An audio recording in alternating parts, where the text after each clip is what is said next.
अस्सलाम वालेकुम स्टूडेंट्स आज हम केस नंबर 5 डिस्कस करेंगे। बेसिकली मैं आपको इतने केस मतलब यहाँ पे मैं आपको इसमें लिखने का तरीका और एग्ज़ाम में किस तरीके से क्वेश्चन आता है वो 10 से केस में आपको गाइड कर दूंगा कि उन्होंने 20 नंबर के क्वेश्चन को अपने एग्जाम में किस तरीके से आपने हल करना है। जितने भी मैं केसेस बताऊंगा वो पंजाब यूनिवर्सिटी के most important leading constitution cases of Pakistan के हैं। ठीक है, अब आज पढ़ेंगे अल्जाद trust federation of Pakistan PLD 1996 SC3 24 के दोनों आपको पता होने चाहिए, करेक्टर नेम भी और केस नंबर भी। ये सारा सिनेरियो अपने दिमाग में स्केच बनाना है, उसके बाद इसको आगे एक्सप्लेन करना है। इंट्रोडक्शन लिखना है। इंट्रोडक्शन में आपने थोड़ा सा हवाला ये भी देना है कि सुप्रीम कोर्ट ने यहाँ पे सेटल ऑन किए the rules regarding appointment of the जजेस, एक्टिंग जजेस, परमानेंट जजेस एंड ट्रांसफर ऑफ जजेस एंड ब्लॉक कर दी इंटरफेरेंस ऑफ एग्जीक्यूटिव की जुडिशरी में भी बेंच ऑफ सुप्रीम कोर्ट लिखना है, चीफ जस्टिस और जस्टिस सबके नाम लिखने हैं।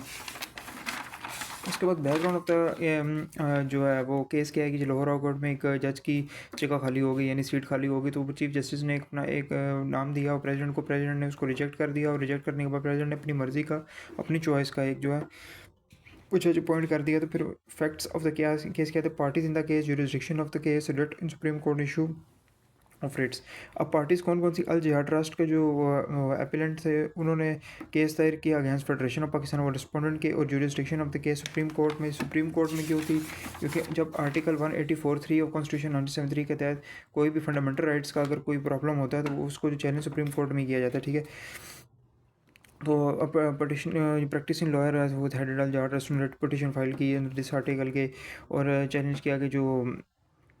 ये जो अपॉइंटमेंट ऑफ द जज हुआ है ये सही नहीं हुआ, और दिस इज़ दैट। और फिर इशूज़ ऑफ द रिट इनमें क्या था कि जो आर्टिकल 177 193 और पाकिस्तान की जो है जी इसका जो है कंसर्न्स करती हैं कि जो प्रेसिडेंट है वो रिक्वायर्ड है consult with the Chief Justice of Pakistan appoint जज ऑफ सुप्रीम कोर्ट और कंसल्टेशन। उसने कहा था कि इन दोनों के मतलब तो हमें पता लगे कि कंसल्ट और कंसल्टेशन का मतलब क्या है, इसको ज़रा डिफाइन एक्सप्लेन करें। फिर ऑब्जेक्शन ऑफ फेडरेशन ने यह दिया था जी कि फंडामेंटल राइट्स को कोई प्रॉब्लम ही नहीं है, तो ये आर्टिकल 194 के थ्रू इन्होंने जो पटिशन दायर किया वो गलत किया। फिर इसको सुप्रीम कोर्ट ने ओवर रूल कर दिया था और by saying that under article 18 के द कॉन्स्टिट्यूशन और everyone has a right to earn a livelihood through his profession and independence of judiciary, it is a directly related to the livelihood